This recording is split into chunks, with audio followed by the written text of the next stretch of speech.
Here come the boas. Y'all ready to go swimming, baby? Come on. Give it up. Get out of that water. I tried telling y'all. It's swim lessons, baby.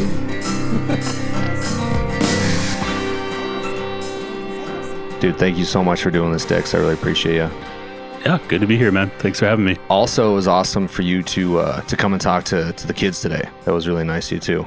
Yeah, honestly, I mean, I know I said it to your guys, too, but that's one of my favorite things about just being part of the game and being able to get back in front of high school kids and other college kids and just kind of spread some knowledge. It's been really fun to still stay around the game in that way. Well, it's unique, you know, when you think about it, like you're a North Dakota State standout, grew up in Bismarck, came to Fargo, kind of lived, if you will, the North Dakota kid growing up dream. Mm-hmm. So when these kids hear Dexter Werner's coming here, oh, that's the guy I want to be. I mean, that's got to be a good feeling when you walk into your room and you've got 14 kids that want to be just like you. Yeah, for sure. And it's just kind of, you know, it's kind of a full circle thing, right? Because that's not what you envision when you're chasing that dream to be a player and accomplish those goals. You're not thinking, all right, this is going to be sick in 6 years when I get to go talk to other teams. Like, oh, you're thinking in the moment, but now like looking back at it and being able to, you know, I'm 5 years removed from the game. I graduated in 2017. So to still be able to come around and kids know who you are and want to hear what you have to say, I think that's easily been the most rewarding part of it. Well, it's got to be unique, man. I mean, let's talk about your dream. Let's talk about one of the first things. And I want to talk about this at the beginning of the podcast because this is my favorite part of your story. But take me back to, okay, we're at the NCAA tournament. Mm-hmm. When did you play Gonzaga? Junior or senior year? Sophomore year. Yeah. And now it's second round, right? Yep. And you go round of 64. Yep. You go to Washington and you got Gonzaga. Mm-hmm. Who now is like the royalty of NCAA basketball, and take it from there. What's it like? What's the build-up like when you guys figure out, okay, we're going to have to play Gonzaga second round? What's coach say? I mean, it's always different as a mid-major, right? Because really your ultimate goal is getting to that dance. And it was especially different for us because the year before, like I told your guys, you know, we won the year before. So we beat Oklahoma, you know, we beat Buddy Hield and those guys. Yeah. And got our first ever NCAA tournament win. And I think it's the first one in the Summit ever. So for us to do that the year before, and you know, we were a 12 seed, that was big for the school. So going into the next year, I mean, we were ranked 5th in the league. Like no one thought we were going to have a chance to compete. And so that was huge for us, being able to prove people wrong all year. And then coming from the mid-major, especially like a smaller school, you know, it's not like we're a Wichita State or teams that have been there, done that multiple times and competed.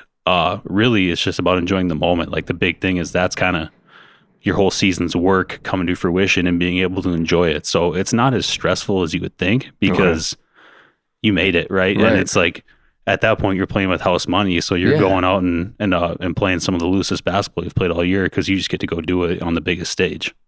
Yeah, and like you said, you're playing free. Yeah. You're playing free. Now so you're going to Gonzaga. Was there something specifically that coach was like, okay, Dex, we think you can we know they got some size in you, but we know you can take them down low, kind of play that short mid-range game? No, not at all. I mean, dude, if you look at those two starting bigs for Gonzaga, it's Domantas Sabonis, who's now an NBA All-Star. Yep. And then I can't even pronounce his first name, like I said today, but Karnowski, he's from Poland, right? Yeah, Poland, 7'2", 350, like big dude. So to answer your question, no, Dave Richmond doesn't look at 6'6" Dexter from North Dakota. He's like, you're our mismatch down low. And it's just kind of one of those things where it started rolling. And then I know it's like cliche, kind of cheesy, but like honestly, I just blacked out a little bit. Like I was it's really hard to like, I don't remember like specific plays from the game. Like, no, I think I started like 1 for 2, and then it was like, I think I made like 8 straight shots or something. Just really? Yeah. And like, I was throwing them. Like it was a whole lot of stuff that I didn't even do during the year. Like he actually bumped me out onto the perimeter because I was getting around him and going scoring downhill. And that's really not something that we had done a lot during the year. And then it was just kind of, I think he just realized like, I mean, at this point, he's hot. Let him go and keep seeing what happens. I saw that one clip on YouTube. You did like that spin around, throw it up, and I think it was an and one. But anyways, you got that. We're gonna play that on the podcast too when this airs. But yeah, dude, is it that much more like intense. There's you were playing in Washington, obviously. There's probably more Gonzaga fans and North Dakota State fans. Yeah. It's just kind of more intense down there? How does it differ? Obviously it's different, but what like stage? It's just elevated because it's the biggest atmosphere you're going to play in all year. Right. And it's really cool because the places, I mean, we're an hour from Spokane where Gonzaga's from, and that place is full of Gonzaga fans. But then really, like, it doesn't matter in the NCAA tournament because, like, we stuck around. Like, we were down 6 in the second half, and it was relatively tight, right? Like, it's a 15-2. They're supposed to spank us, but we stuck around. So in those games, it's so cool because, like, the longer you stick around, like, that whole crowd starts slowly turning, and then at a certain point, like, it's March Madness, and everybody just hope we win, right? And that was like, to feel like the energy shifted in there where all of a sudden it was like every time we did something, the place blows up. And then kind of like I said, I mean, you're just not really thinking. And that clip that you said that you're going to show or already showed, whatever, like I spun, stepped on a dude's foot, fell backwards. And the angle that I hit that shot at, like, there's no scientific explanation for it. Like, it's like top corner of the backboard, falling away right hand, and it just hits like and drops in. Like, doesn't even hit the rim. And I'm just like, and like at that point, I was like, all right, let's go. I know, dude. Yeah. That's got to be a feeling. It's like, okay, now it seems like everything, not just momentum, but there's a little luck on our side too. Yeah, absolutely. I mean, things just kind of started bouncing for us, and obviously credit to those guys. They're a good team, and they found out a way to turn it around and hang on to it. But right. We gave those guys about as good of an effort as we could have, and that's a great memory for sure. For sure. I also want to touch on some other memories that you have right now at North Dakota State. Obviously, can you give me a time? Was it like beating University of North Dakota? Was it having a career high? What was one of your fondest memories that you'd like to share from your days playing for the Bison?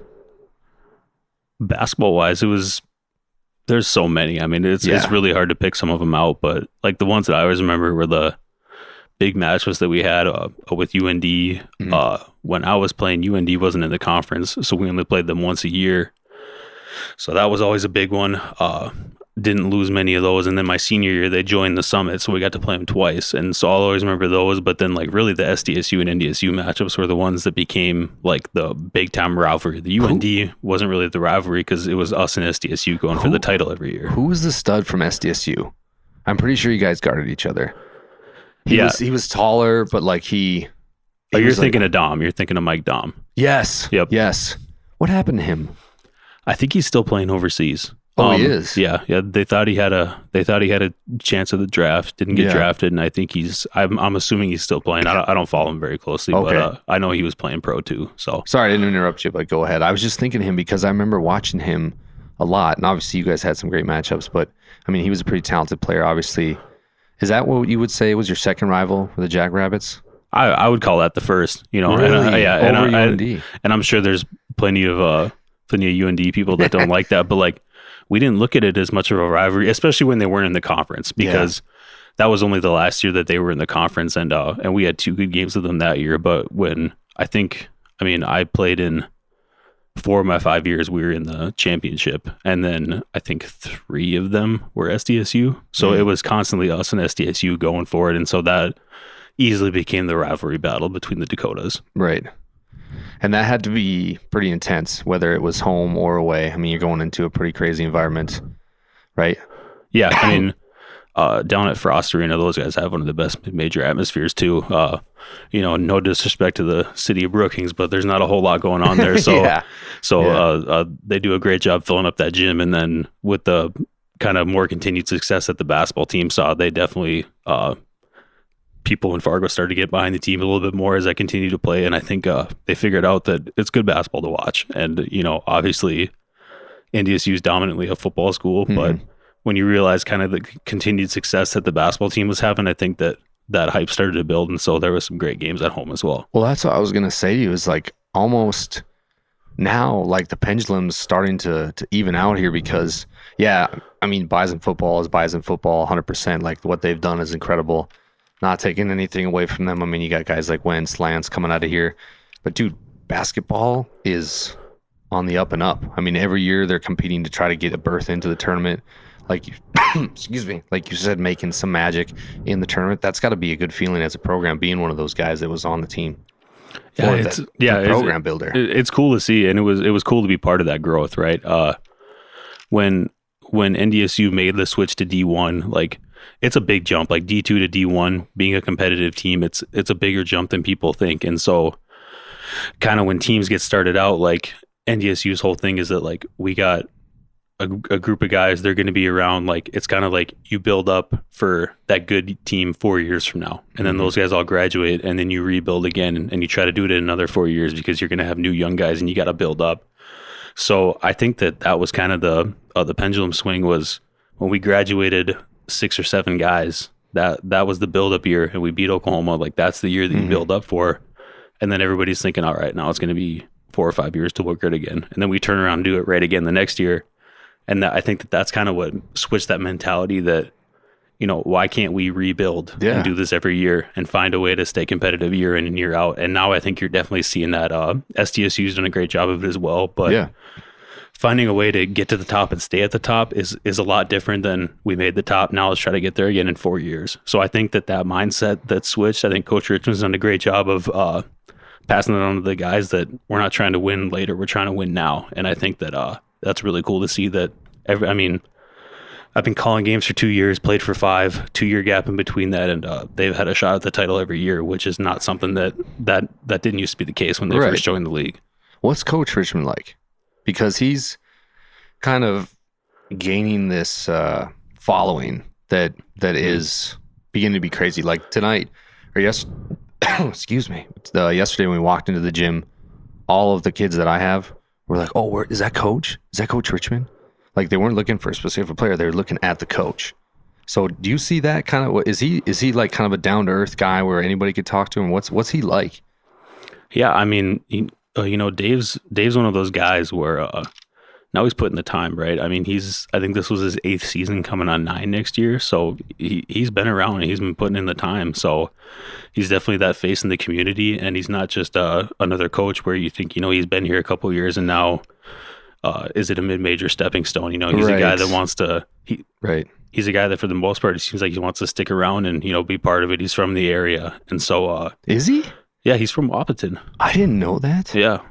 Oh wow. Yeah, so he's a WAP guy and he's from around here. So, I think that definitely helps him too. Is that he's not just this isn't like a stop in the road. This is a place that he wants to be for as long as he wants to be, and as long as he's having success, I think he's going to be welcome here. And so, it's cool to see. I was 2 years under Saul Phillips, and then my last 3 were under Dave. So obviously very fresh in the coaching career. And, I've seen ways that he's changed and ways he's grown as a coach. And it's been really cool to see, knowing that I was part of the beginning, and then you see stuff he's gotten a lot better at, and that's not a knock on Coach Richmond by any means. He was a first year D1 head coach. So there's going to be some bumps in the road, and he's learned a lot better how to manage some guys and, to get the most out of players. And, on the surface, he's definitely, he can come off as abrasive just because he's not going to be like all smiley, like, hey, how are you? But, and he's not the guy that's going to walk in and try to go around and win the room. But like, if you go out of the way to like say hi to him or go up to him, like you're going to get a good, genuine conversation out of him. And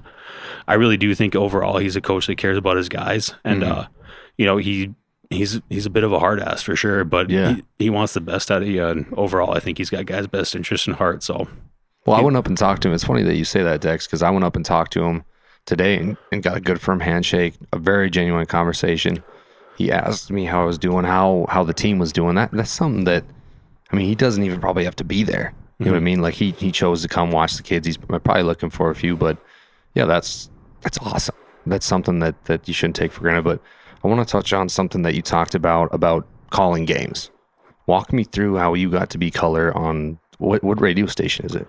It's 1660, so that's NDSU's main radio station. I know it goes. They do football too. Yep. Okay. Yep. So I call the games with Jeff Colhane, so he's the voice of the Bison. So he does all the football games, and then he does. Love that guy. Yeah, he's awesome. He's a pro, man. He's electric on the. Jeff's one of the best guys I've been around. Like he knows his craft. He's mastered it, and he's awesome. He's so good. Yeah. Like when I had to haul hay for my dad last year, and I was driving through a field, and I was in an old grain truck.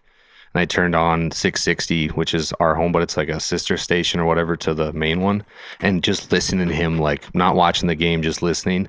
If you feel like you're actually watching, he's very good at that. That's how you know he's a good commentator. He's just electric, knows when to like spark the notes in the voice kind of also. And he's not always screaming, but when a big play happens, it's awesome.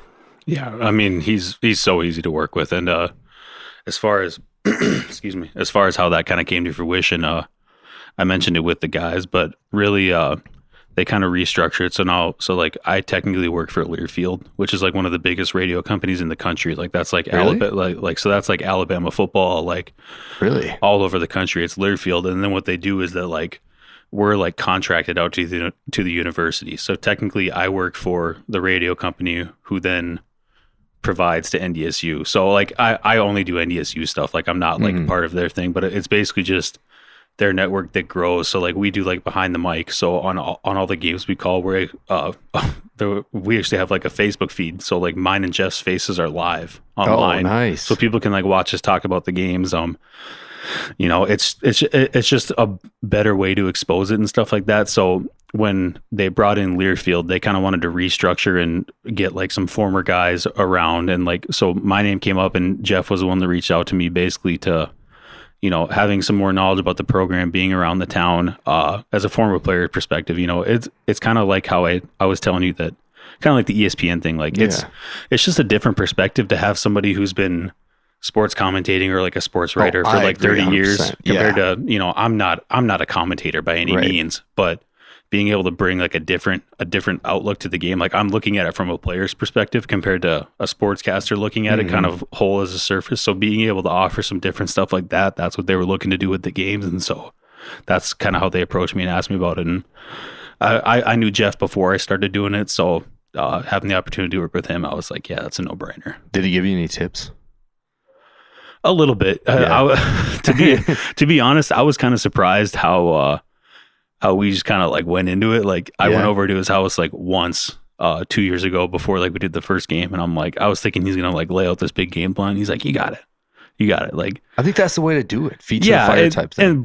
And especially as a color guy, and like I said, like that's a credit to Jeff because he's so good at what he does, and he's so good at flowing, and he explains it so well that like it's very easy for me to identify like, oh, this is where I can inject something here. This is where I can make a statement. But like he just flows, and he's got it all dialed down. And there's so much stuff that goes into calling a game that people don't realize. Like he's got to put in all these ads. He's got to, I'm watching the game. So it's easier for me to be like, oh, he just did this, and I put some 2 cents into there. But he's got to make it so that, like you said, some guy who's sitting in a combine somewhere or sitting at work without a TV, you got to be able to hear that and understand what's going on, and to be able to like accurately and descriptively portray that to people. Like that's it's a crazy talent. Unreal. Yeah, he's a crazy talent. But Bison Nation's really lucky to have him. Yeah, big time. Is that something you think you'll do for a while? Yeah, I mean, I like doing it. It keeps me around the program, and it's nice to be around the community too. Like I like getting to games, seeing people. I would go to a few games anyways. I'd be around, and so it's kind of like, well, if I'm going to go to a game, I might as well get paid to sit courtside and talk about it, right? So like I enjoy doing it. Keeps me around the program, and I get to see people, and I think it's good for me too. I want to talk, not to switch too big of gears, but I want to talk about our mutual friend, our guy Willie. I'm a big Wilhelm fan. All right. I love him. What did you get to pay attention this past season when he had a Mr. Basketball candidate? Yeah, I followed it. He broke your record, right? Not to scoring. What's his last name again? It's escaping me. Eaglestaff. Trayson Eaglestaff. Mm-hmm. He's now going into UND. Mm-hmm. Do you think he'll have a legit chance to play right away? I mean, I think he will. I think so too. I know before we did the podcast, you and I were just kind of talking about like how much the game has changed, and with like the new transfer portal rules and NIL stuff, like there's dudes moving everywhere, and I don't think Sather up at UND. I don't think Coach Sather expected to lose as many guys as they did, and they didn't have a very good year, and that's not a knock on those guys, but they were bad, and so I think that he's going to be looking to change things up, and Trayson's the kind of guy. I know Jordan's a big fan of him. I'm a little biased. I think I think Jordan had him shooting a little too much this year, scoring the ball too much. Willie's offense is insane. Yeah, it's nuts, man. I watched that Bismarck High versus Century game early in the year. Yeah. When Eagle staff went off for like 52 or whatever. And it was one of the greatest games of the season. Now, granted, it was early, but Willie's trying to get, go from the foot pedal. And, it works. It's been working for him for sure. And I think, was that something that the guy that when you were at Bismarck, they preached to, or was that kind of Willie's thing? No, that was not at all. I mean, when I played for Coach Miller at Bismarck High, we were, pack line D, pack it in, and try to hold teams under 50. Like that's really? that was the plan every night. And so I used to actually, I would, I didn't have a ton of time, but if I got back to Bismarck and I knew Bismarck High was practicing, I would go play with the guys. Yeah. When Willie was coaching. And so the one time I went back was the first day they made the switch. Like he was like, we're going run and jump. You were there. Yeah. I was there the first day they put it in. No just by chance. Like I was back for Christmas or whatever. And like I was in the practice. I'm like, what the hell is going on, man? Like it was crazy. And it was, it was a big, it was a ballsy move for Jordan to do that. And then, so I remember I was talking, I've known Jordan for a long time. We're really good friends. I talk to him almost every day. Shout out Jordan. He's my favorite. Shout out Willie. He's all right. I gotta keep him humbled. Yeah. But, no, I was like, what made you do this? And he's like, and he just acknowledged, he's like, dude, the game's changed, man. Yeah. Like the pace is faster and teams are shooting the ball more. They're getting more points up. So he's like, he just said, we can't try to just hold teams under 50. Like that's not going to happen anymore. So he's like, we're going to create as much chaos as we can. And we're shooting layups and threes. And that's really, that kind of sums up what's happening in the game. I mean, the mid range is dead. Teams aren't packing it in and slowing it down. They're getting out and running. And instead of trying to be one of the programmers where he's like, we're going to do what we do. And we're going to, we're going to sit down and get stops. He's like, screw it. Let's go out and run. So like he basically just adapted it and adapt or die kind of situation. And they put their own spin on it for what they want to do. And then he went all in on it, which is big. Cause I think if you're going to do a change like that and, pretty much completely change the identity of a program, you got to commit and you got to stick with it. And he definitely did that. And they've been doing it for a few years now. And, they've had just as much success as anybody. They had a chance to win state the year it got canceled. And then, they've been in the thick of it the last couple of years too. So it's been cool to see. It's been cool to see the transition, especially when, like I said, it's someone that I know and, I care about how the program's doing. It's my alma mater, but, just more so keeping an eye on one of my guys who I've always looked up to from a basketball perspective. Seeing him have that success is really cool. Yeah. I mean, he's a special cat. I mean, when we were in a shootout this past year, when I was coaching this past winter, we were staying in Bismarck and I was like, hey, is there any way we can come Saturday morning and do a shootout at Bismarck High? He's like, yeah, for sure. And we walk into the gym and it was kind of early, but he met us, let us in, sat with me, talked with me the whole time, talked about my team. And then I was like, hey, do you mind, kind of like what you did today, Dex, do you mind talking to my kids? And he's like, yeah, for sure. And he talked for maybe 20 to 25 minutes. And I kid you not, like it was one of the best speeches ever. Like he talks about he got into coaching because he missed, a game, like I was telling you earlier, a game winner his junior year, senior year, I can't remember, but he thought like he wanted to help people not, get better. And he wanted people to, when they get in that situation, make the shot and stuff. And I just think it's pretty unique when a guy, has so much love for the game of basketball and he wants to transcend that into kids and student athletes. And the way he does it and the way he goes about it and the way he talks to his players, I think is incredible. Yeah. I mean, I really do think he's one of the best. And, that's coaching at all levels. I know at the college level, like guys are making a good living and stuff like that. But like, no matter what level you're coaching at, like you really got to be about that life. And you're not coaching for the money. I mean, even if you look at the NDSU coaches, for example, like those guys are getting paid handsomely, but for the most part, like if you break down the hours that you're putting in and divide that by how much you're making, like it's not like you're just getting paid up the wazoo, right? Like you're putting in the time, and especially at the high school level, like you're not doing it to get that money to supplement your income. You're doing it because you love the game and you love giving back to kids. And that's why, that's how guys like Jordan stick around, because he cares about his kids, he cares about the game, and he's passionate about the Bismarck community. That's where he went to high school too. And to see him back coaching at a place that we both played and now he's the face of the program. It's awesome because he really is, like, he just cares and he puts a whole lot into that program. To talk a little bit more, and I want to switch gears in here, Dex. You doing okay? Headphones sound? Yeah, I'm okay. Good. Yeah. You actually, we have another mutual friend that we didn't know about till you came up and played in the DC Classic, which is an amateur tournament up in Crosby, but Justin Houtland. Mm-hmm. And how crazy was that, you went to an ECI tournament with Justin, right? Yep. He was Vegas. Yeah. Vegas. Mm-hmm. And then you came up and you were like, dude, we met each other and you're like, I played with Justin. Yeah. And that just took me back because we started that tournament for, our friend Justin.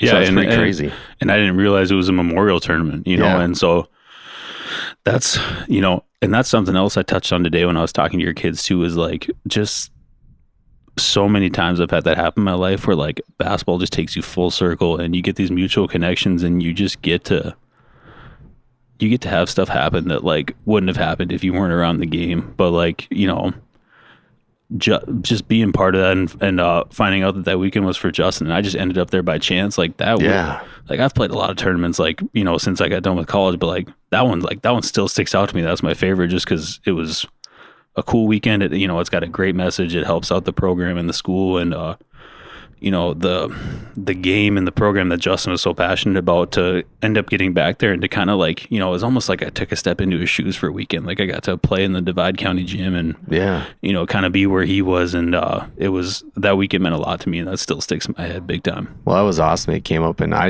was so like, because Trevor Thompson, my assistant coach, he was telling me like, because I had known of you, but I didn't, obviously that was, high school was a while ago, and it didn't click in my brain. And then I ended up introduced myself to you and you brought that up. And I'm like, God damn, it's a small world. Mm-hmm.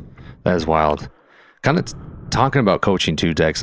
Would you ever think about getting into coaching? Is that something that you thought about or at least crossed your mind? Yeah, I definitely thought about it.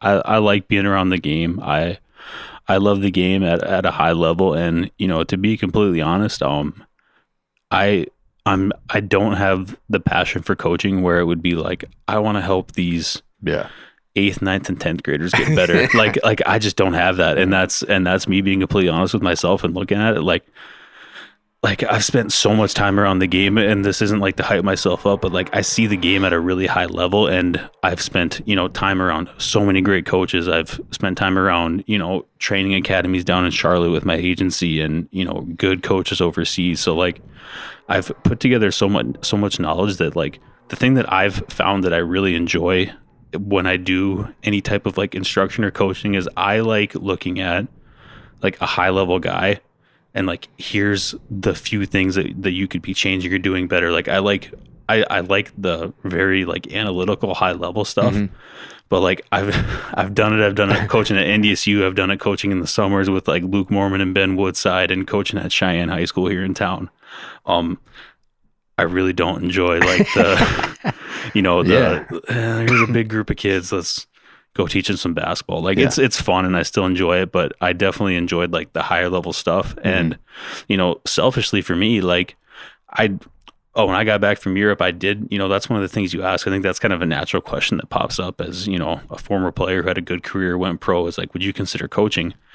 And when I came back, I had some conversations with some people about it, but overall it was like, I knew my son was on the way. I knew that it was kind of time to get going, and kind of like we talked about, I mean, coaching's not, you can't just go into coaching for the money. No. And, for me, like if I was going to try to maybe go for more like the college level, like find a GA position or try to get on a staff somewhere to maybe try to build back up to get like an NDSU look or something, like, you're talking it's a long time. The coaching grind. I mean, you're talking 8-10 years before you're making some money. And just me being completely honest, looking at it, I was like, I got to make some money now. Now I got to think about just looking at this stuff from a family perspective. It's not just about what I want to do. And, so that's kind of what overall I was like, I don't have time to put that work in right now over the next 10 years to build a coaching career. But I do think it's something I definitely could have enjoyed and, had some success at. Well, you're like I think you're in the perfect situation, by the way, like doing color,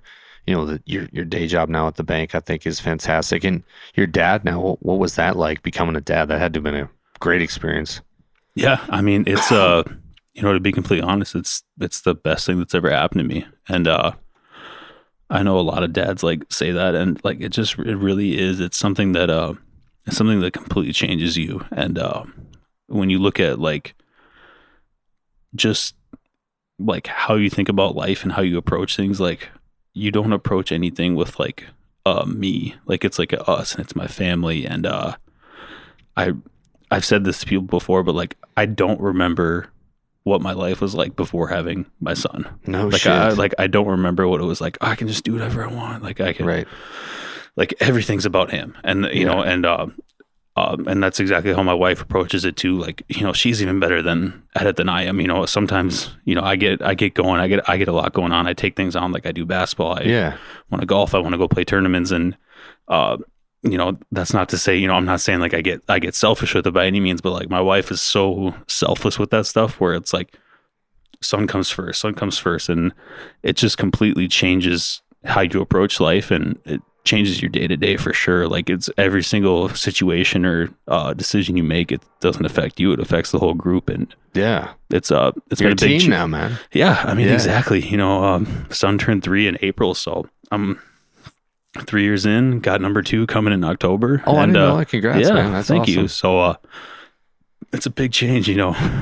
1 was a lot, so we're gonna buckle up and see what happens with 2. But yeah, I'm excited, man. It's been awesome. He's the best. Like it's awesome. That's all I can say about it. No, I can tell by your face you're excited, and I'm sure it is. I mean, Trevor, the assistant that you met earlier, he just had a kid, and he's Kyer. He's 1, and he said the same thing you said. It like changes everything. It's totally different ball game. Like, you know, like you said, it's a we thing now. It's not just me, which is cool. Mm-hmm. And you know, as goofy as it sounds, whatever, and until you like have a family of your own, like it doesn't really make sense. But like I look at it kind of like from my perspective, and again, I don't mean this as a way to like toot my own horn, but like I'm a guy I've gotten to do a lot of like really cool stuff in life. Like I've been given a lot of opportunities and chances that some people will never see, and like none of that compares to being a dad. Like really? it's the best, man. And it's funny. Like I'm not a super emotional guy. Like I've never been a crier. I've never been, you know, like express my emotions. I grew up in a law enforcement family, and we're tough, and you handle your business. But like a kid just gets me, man. Like it gets to you, and it's changed me 100% for the better. So it's been awesome. That's awesome. Yeah. One of the topics I want to talk about was the Vikings tryout. When you went, because for everybody listening, Dexter not only did basketball, but you did track, right? Last senior year? Yep. So senior year I did basketball, did the NFL Pro Day at NDSU, and then I threw javelin for the track team after that. And then did the Vikings, because that's kind of a thing in the NFL, right? Like they want, especially at the tight end position, it seems like the NFL is kind of critiquing more. They want like athletic guys. Mm-hmm. Tight ends, like we need a big guy, not quite as fast as a wide receiver, but somebody that can go up and get the ball.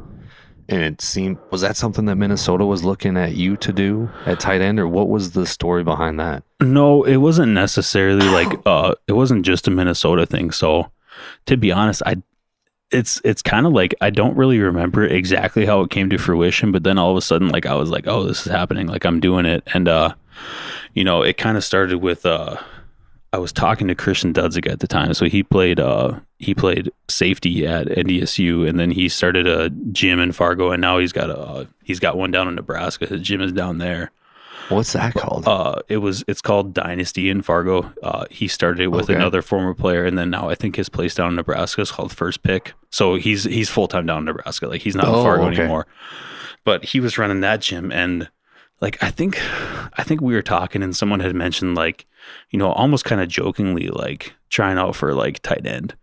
And then I was like talking to Christian. I was like, yeah, whatever, like I'd do it. And then and then I remember Christian's like, you should do it. And I'm like, yeah, whatever, like I would do it. But then and then all of a sudden, like the strength coach from NDSU is calling me, and he's like, you really want to do this? I'm like, I told you today, I was on spring break down in Denver because I'd never had a spring break because I always had basketball. Yeah. And then my senior year, like we lost in the conference tournament. So we were like, all right, let's get out of here. So I was down in Denver, and then Coach Kramer calls me. He's like, you really want to do this? He's like, and he's, you know, intense guy. If anybody who's listening knows who Coach Kramer is, he's like, we're gonna do this. You know, we're not gonna do it half-assed. Like, if you're gonna do it, you gotta do it right, and you're gonna get up here. And I'm like, yeah, man, like I'll do it. I don't like, and I remember I'm thinking, I'm like, what is going on? Like, he's just calling me, and I'm like, yeah, let's do it. So I'm like, screw it, let's do it. And then like, it was coach is calling me at the time, and he's like, if you're gonna do this, like, he's like, I don't want this to be like a joke. I'm like, and at this point, I'm like, screw it, yeah, I'll do it. So I'm like, yeah, I'm in. Like, I'm not gonna make a joke of this. And then Coach Kramer calls me. He's like, all right. It was like Wednesday or whatever, Thursday. He's like, all right, you come to, you go to Dynasty tomorrow, and we're gonna get you ready. And I was like, whoa. I was like, yeah, Coach, I'm in Denver, and I don't fly back until Monday. And he's like, okay, well, Monday morning then be at the gym. I'm like, all right. So, I mean, I went from spring break, came back, and then basically spent, you know, I only got to spend about 10, 12 days training to, you know, try and do the pro day, and did it. And then that was kind of when, you know, so then they, you know, news broke that I was going to do it. And so then that was when I was sitting in my girlfriend, now wife's apartment at the time, and my phone rings, and usually I don't answer from a random number, but it's like Minneapolis, and I don't know why. I was like, whatever, I'm gonna answer this. And then he's like, I can't remember his name, but he's like, hey, this is Coach, you know, Coach whatever from the Vikings. And I like look at Maddie, I'm like, what? I'm like, really? What is going?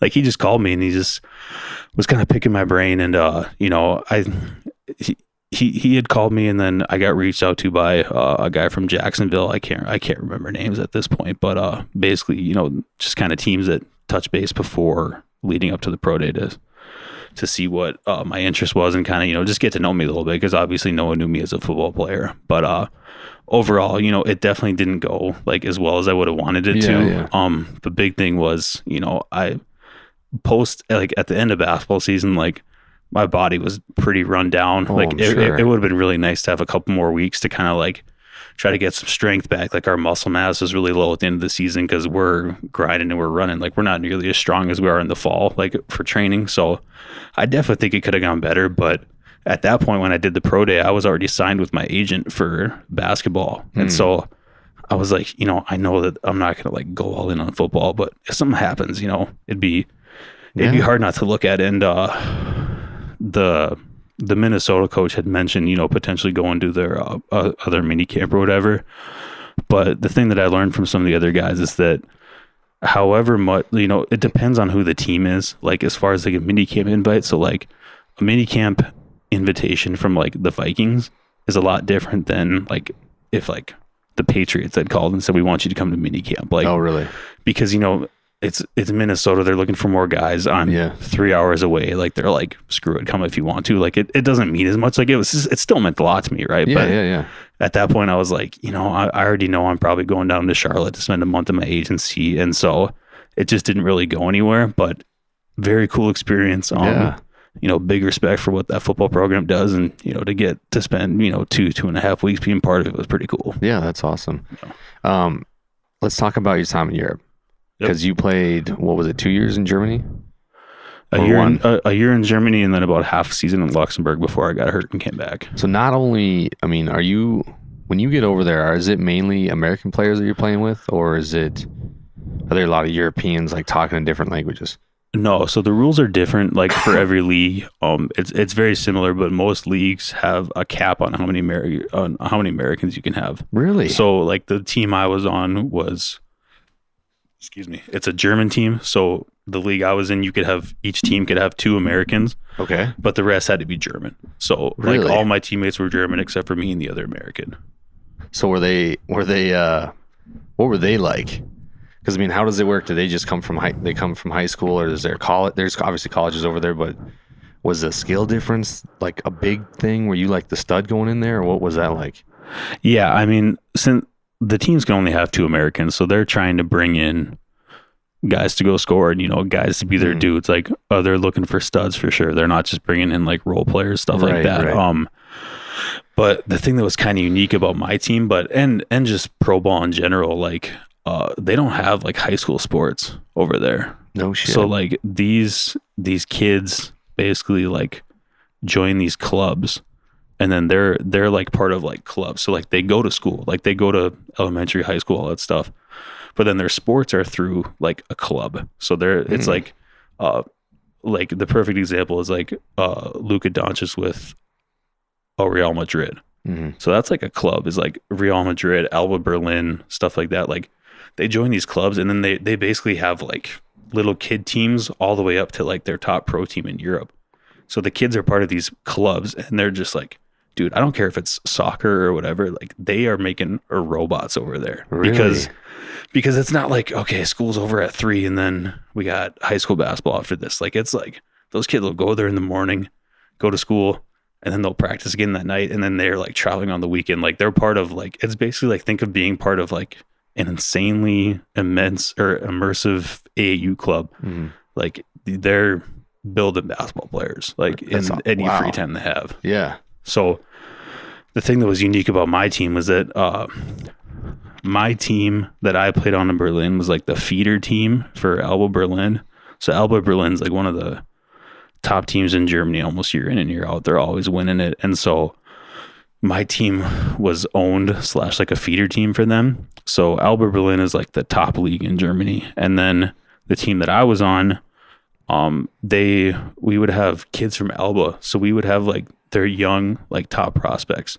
So like my starting point guard when I played in Berlin was like 16 years old. What? But he was a dude. Really? Like, he was a stud. So we had like a handful of like, because our team is the only other pro team playing for that club. So it was like we would have like some of their young prospects so that they could play with us and get some experience. And then we had the 2 Americans.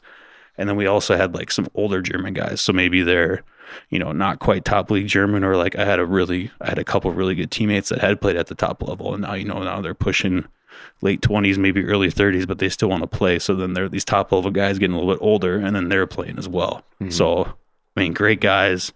Thank God they spoke English. That was one of the nice parts about being in like Western Europe, is it's a lot more developed. Most of the people spoke English, and as far as living over there, that was big. But Berlin was awesome, man. Like that. How long were you over there? I would have went in August and came back in like May. So like almost 10 months. And I mean, obviously it was a professional contract, so you're getting paid. Was that something that you kind of had like, I've kind of made it? Or was that like a moment in time where you're like, okay, I'm getting paid to play basketball. This is another dream that I can, or another little notch I can knock off, because that's got to be a good feeling too, huh, Dex? Yeah, I think it kind of hit me when like I signed the contract, because that was never something where like I went into college and I was like, I'm going to be that dude. I'm going to get through 5 years at NDSU and then I'm going pro. Yeah.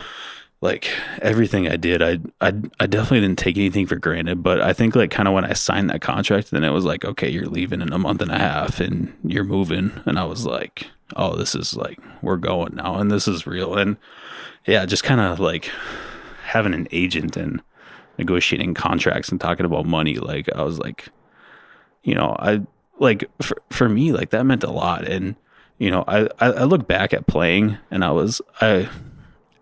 you want it to be like a really big deal. And that's not to take away from what I did. Like it is a big deal. Like at the end of the day, somebody paid me to put a ball through a hoop, which is pretty cool. Yeah. But like, there's guys that have played at different levels. There's guys that have played at levels higher than I have. So, that's not like trying to say that like I made it to the top. Cause like I went and played pro. I played on 2 really good teams in good countries with, good talent, but it's not like I didn't make like the top league in Europe. I wasn't, it's not like I was like, oh, maybe if I do this, I can get an NBA contract. Like I took a very real approach to it. And there's there's people that could look at that one of 2 ways. Like there's people that think it's cool. And, I've had people try to knock me for it too, but looking back at it now, like, yeah, it was cool. Like it was great. It was a good experience. Yeah. Someone paid to fly me across the world and play basketball. Hell like at the end of the day, like I don't care what level that was at. Yeah. Like it was a high level for me. I think I played extremely good basketball while I was doing it. I'm proud of what I accomplished. And so like it's cool. And I think that looking back at it now, like I wouldn't change a whole lot about it. Like it would have been cool to play for a couple more years. Maybe I could have handled some things differently, but overall, like I got to experience it. I lived in Europe for 2 years, and I Someone paid me money like I said, somebody paid me money to play basketball. I finished a master's degree while I was doing it, and I got to see the world, and that's something that I don't think a lot of people can say they've done. Have you been paying much attention to Luke Martinez? Because he was a Bismarck High guy too, right? Mm-hmm. Where is he still playing? Yeah, Luke is playing. I know. It's in Mexico, isn't it?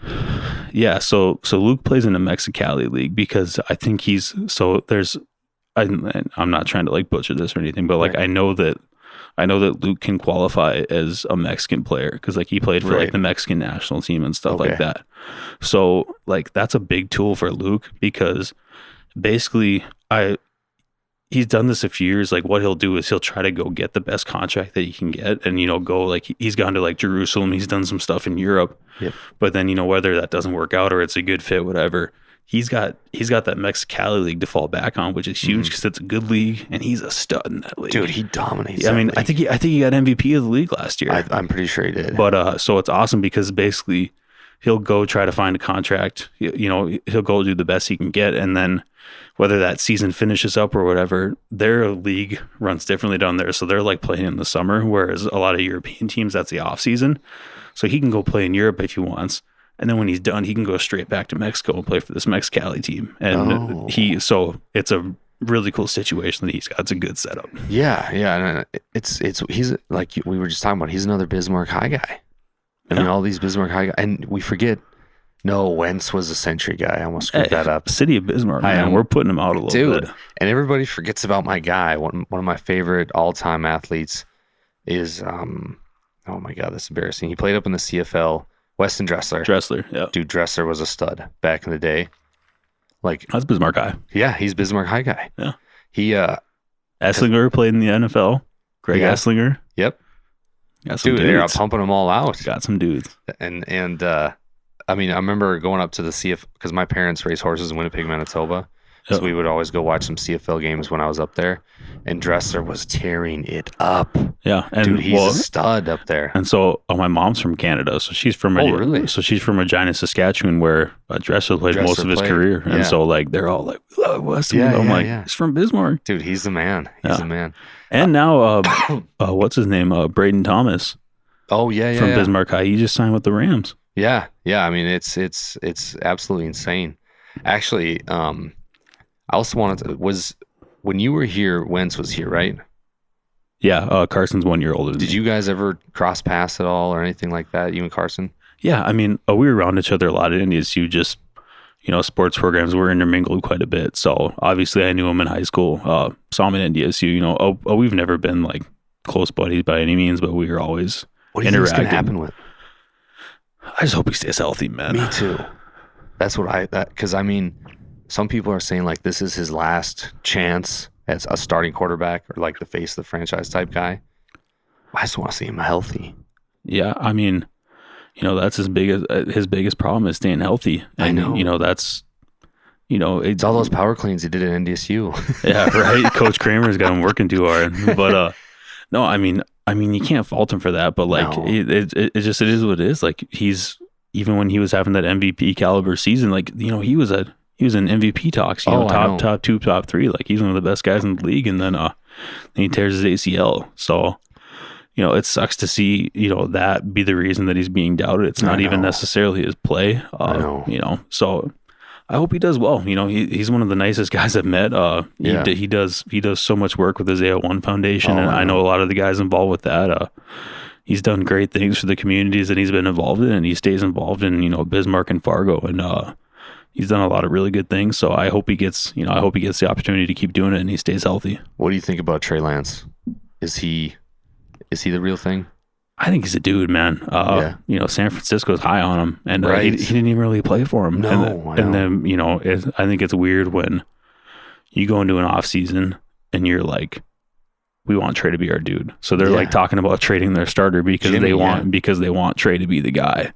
Like I think that says a lot about the trust he's gained from those guys and the things he's able to do. But he's a lot like Carson, right? Like big quarterback, dude can throw it, he can move. Like it's that combination of being able to throw the ball, but also not being sitting in the pocket, having that mobility. That's something that teams obviously get excited about. And it's been cool that NDSU's kind of gotten like, you know, like now they're like, if there's like any questions, like, well, he's an NDSU guy. Like we saw like Carson's had success, you know, Trey's going to have some success, you know, Easton's still in the league. Easton's a backup quarterback, you know, for the Chargers, right? Yeah. Like it's not like he's killing the game, but he's not bad either. Like he's a good quarterback. Backup quarterbacks get paid still big time. Yeah. Yeah. I mean, I've heard that's one of the best gigs, you know, playing backup quarterback in the NFL. But, so like they've put out some high level guys. And so I hope he gets a chance too, to, you know, kind of show what he can do and play. Cause I think he's got it in him. I think there's something to that, like drafting a quarterback high and then giving him a year to like watch the game and kind of sit back from the sideline, see all the calls and stuff. Because I'm a big Chiefs fan. That's what they did with Mahomes. Mm-hmm. Like Alex Smith started, Mahomes got to kind of watch, see what happened, and then kind of took it over. Who's your NFL team? So I'm a Rams guy, actually. Oh, really? Yeah, interestingly enough. So how'd you become a Rams fan? So actually, it's kind of funny because I'm born in Fargo, grew up in Bismarck, so it's not like I didn't grow up in like a Vikings, Twins, Timberwolves family. Like my dad is a Bears fan. Mm-hmm. He's been a Bears fan his whole life, and my mom's from Canada. Like she's not like big on football or anything. So like it was just kind of like we're gonna get to pick our teams, which should have just, you know, I probably should have jumped on the Patriots bandwagon or something back then. That would have, you know, saved me a lot of time and heartbreak. But it was so like when I like picked a team was like 2002. So that was Marshall Faulk, Torrey Holt, Isaac Bruce, and then Kurt Warner. Yep. So I was like, Warner. Showing turf. Well, I was like, Warner. I was like, close enough. And yeah. I was like, that's my guy. So I was like, Rams, all in. And then like my brother was an Eagles fan. Like we just picked teams because we were like, for whatever reason. But so I went with the Rams, and then and then they were bad. Like they were really bad. So then I just kind of I was like, screw it, I'm gonna stick with them. And then so now it's like I waited 20 years and they're good. So I'm like, I've been here the whole time. But you know, it's whatever. I like watching good sports. Like to be honest, I'm not a diehard Rams guy. I like watching good football. I like watching good basketball. Like I don't really have a favorite NBA team. I'm a LeBron guy. I don't know how you feel about that, but I don't mind him. But like I used to be a LeBron apologist, and he's starting to bug me too. Like I still love watching him play. Like he's he's my favorite player. But even like off the court, I'm like, all right, you're starting to bug me too. Yeah. But like I just like watching good games. Like I want to watch the best players and the best teams play. And I'm not necessarily like, I hope this team wins. Like I just like watching them play. Oh yeah, me too, 100%. And it's kind of funny that you say that, like LeBron's starting to bug you, because I think that's how a lot of people are feeling. And I want to circle back to this, because thinking about LeBron and kind of his sports analogy. But what you talked about earlier, I never got to finish this, but we talked about earlier about how more people that used to play sports are kind of coming into broadcasting. I don't know if you've heard this, but JJ Redick on ESPN is phenomenal. And he's he killing is it. torching, scorching everything. Those guys that are around him, those commentators that think they know what they're talking about, he just scorches them. And I think we're seeing a shift in the media to more of those like former player type guys. Yeah, I mean, JJ is doing a really good job on the shows. Man. But dude, my favorite is I like listening to Richard Jefferson color commentate the games. I've always been like a Richard Jefferson fan. I think he's a funny dude, but like he points out some really high level stuff color commentating games. And other than that, I think the ESPN guys are pretty hard to listen to. I'm a pretty diehard TNT guy. I mean, so diehard TNT. Oh, it's so much better. Well, I was just telling that to Trevor the other day on our drive down here, because we were listening to the game on like his Hulu Plus on his phone. Yeah. And they had ESPN on broadcasting, and we just look at each other like, dude, get us Barkley and Shaq and Kenny the Jet and Ernie. Like, this sucks. It's not even close. Dude, I think, I mean, he's gone now, but like Paul Pierce was terrible. And like Kendrick is bad. Oh, like Kendrick's bad. But dude, like Paul Pierce just like wanted to make everything about like him. Like he's like, well, when I was doing, I'm like, dude, just those TNT guys make it fun. They make it fun. They're poking fun at each other. They're laughing. You can tell like they're genuine. There's something to that. Yeah, you can tell a person's genuine and they want to like actually give you the truth, where it seems like ESPN more is like, hey, this is what you're supposed to say. Say this. Don't say this. Don't talk about this guy's mama. You know what I mean? Because Barkley, he's talking shit to the Golden State fans while they're live. Like, that's awesome. That's what sports should be like. It shouldn't be this watered down, here's what you say, don't go to this part. It should be, what do you think? You know what I mean? Oh, I agree. And I think the big difference too, that like, you used to play the game too, and you used to play sports. Like the biggest difference is that like Barkley and Shaq and those guys, like they've closed the yearbook. Like they're not like still trying to like, oh, I could still do this. I could still do this. Whereas like, like the guys like Paul Pierce, like those guys can't give it up yet. So they're all bitter, and they're still biased against like teams that they don't like and players that they don't like. Where like, Shaq and Chuck and those guys and Kenny, they're so, first of all, they're great together as a group, but like just the way that those guys give insight on the games and the way they go back and forth, like that show is hilarious. Oh, and it's so best. TNT over ESPN all day on the basketball stuff. It's not even close. And I can't stand Van Gundy. I hate Van Gundy. It feels so good to say this on a podcast or anything public, because like I'm not a big like tweet out just like, oh, I hate Van Gundy, because like I'm not a big like Twitter beefer guy or anything like. Yeah. But Van Gundy's the worst. He sucks. And, Thank you. He's just he does, and that whole crew. And I like Reggie Miller a lot. Yeah, I think he's good. I don't mind Reggie at all. But the same thing, like he's older. Like I just don't think he's like, he's not Paul Pierce where he like still feels like he has something to prove. Like I like Reggie too, but Van Gundy and even Mark gets tough sometimes. Oh yeah, Mark.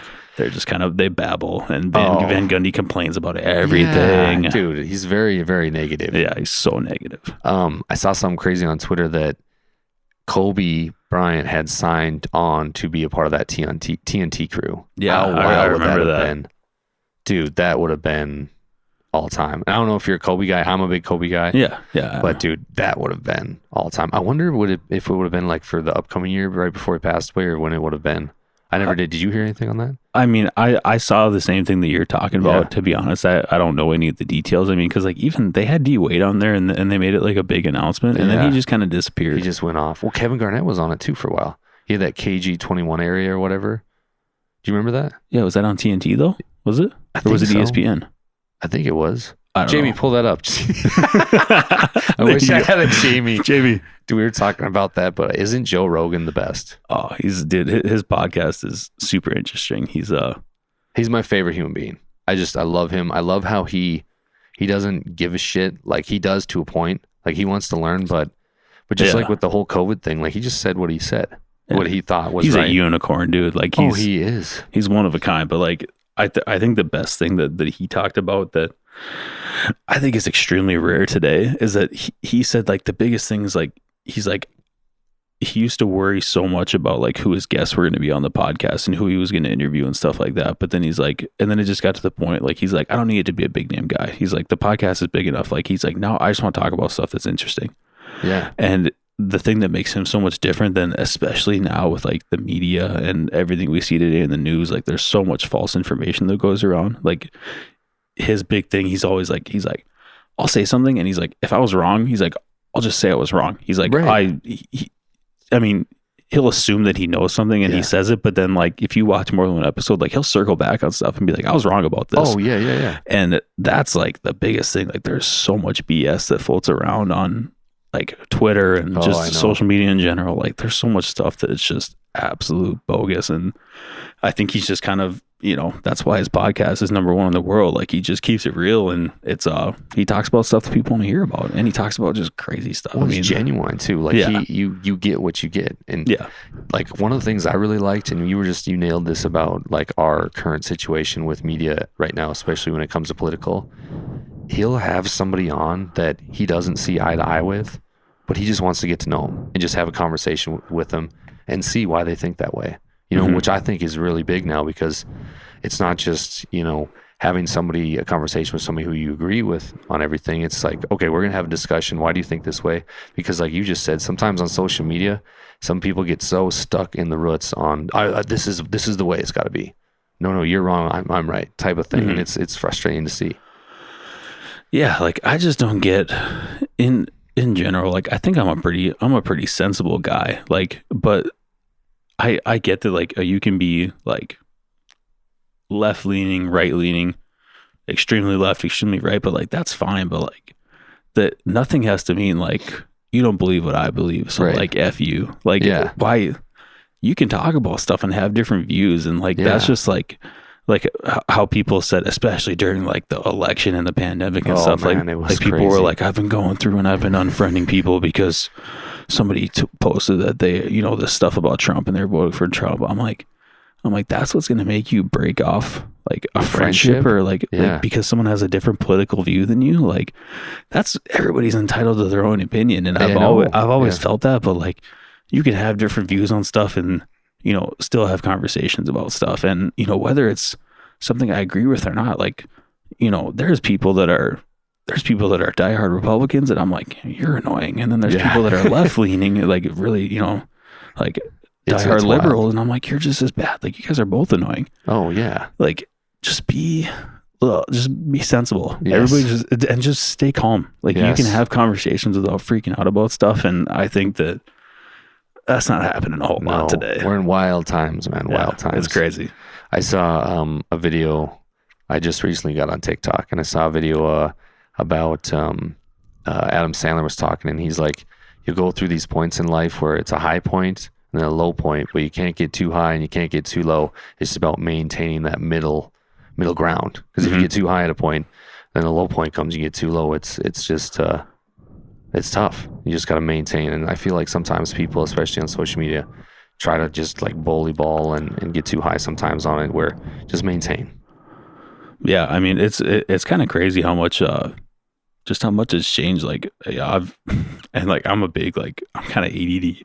So I'm like, I'll get super distracted with stuff. So like stayed off of TikTok just cause I know it's like, I'll just be like, scroll, stop looking at it. But just with like, I mean, there's people that are so consumed by that stuff right now, and it's kind of crazy. And, you know, kind of like the same thing, like the big stuff, like there's like the, you know, the social injustice and the elections and the pandemic, you know, whatever you want to believe, like whatever. But like I've noticed that like it almost just kind of made me like step back from all that stuff. Like it was almost off-putting for me. Right. And like it's a form of entertainment, and it's how I stay connected with some people. Like I have a ton of friends where we just send each other crap all the day. That's like, but it's always like just like funny or sports. Like that's like what a lot of it is for me. But like obviously, like I used to be a lot more active on social media, and then I'm kind of like, I haven't posted in a while. I should Instagram something just because I haven't like posted. And, you know, like Facebook strictly for just posting pictures of my family, so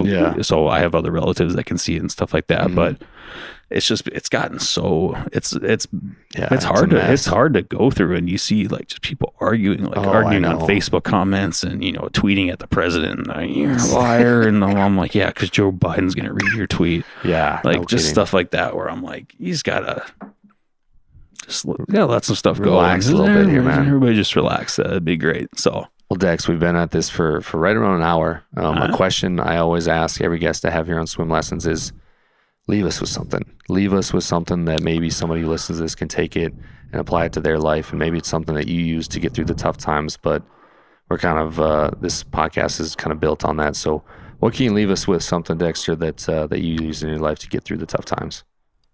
That's deep, man. Sorry, buddy, but it's true. You're laying it on me. No, you know, to be completely honest, I not that long ago, I got this book from my boss. It's called Eat That Frog. I don't know if you've heard of it, but it's kind of been something that I've been trying to apply to like just life and kind of how I go about my day to day. Is the whole center of this book is just about it's called Eating That Frog. So basically, what you do is, you know, making like your list for tomorrow, the day before. That's been something big that I've been trying to do, is like at the end of my work day, make a list for everything I got to get done tomorrow, whether it's work, personal, whatever. And then when you start your next day, that's when you eat the frog. So tackle your biggest thing, or like the thing that you're really dreading doing, like whether it's a crappy phone call you got to do, or you got to go, you know, clean out your gut, or something that's brutal. Like I've been really trying to apply that to life as much as I can. So eating that frog means like whatever you got to do that day, take the one that you think is going to suck the most, the one that you're dreading the most, and do that first. And then it's kind of crazy how much easier the rest of the day gets. Yeah. And, you know, like I said, I apply that a lot to work, because I'll have like, I got to call this guy back and tell him that his loan's denied. Like, I really don't want to argue with this guy on the phone today, stuff like that. But, you know, you can do that with anything, and you can apply it. And so look at what you got to do that day, and then say, I'm going to take the worst thing, bang it out, and then the rest of the day just seems to go a heck of a lot better. And I can tell that there's days when I do and don't do that, and it usually correlates to how my mood's looking around 5 p.m. So that would be my thing to take with for swim lessons. Eat that frog. Eat that frog. Well, yeah, dude, you don't know how much this means to me. I really appreciate that, and thanks for coming and talking to the kids today. I know they really appreciate it, and we appreciate you, man. Thank you very much. Yeah, it was awesome. Thanks, man. That's it, everybody. Adios.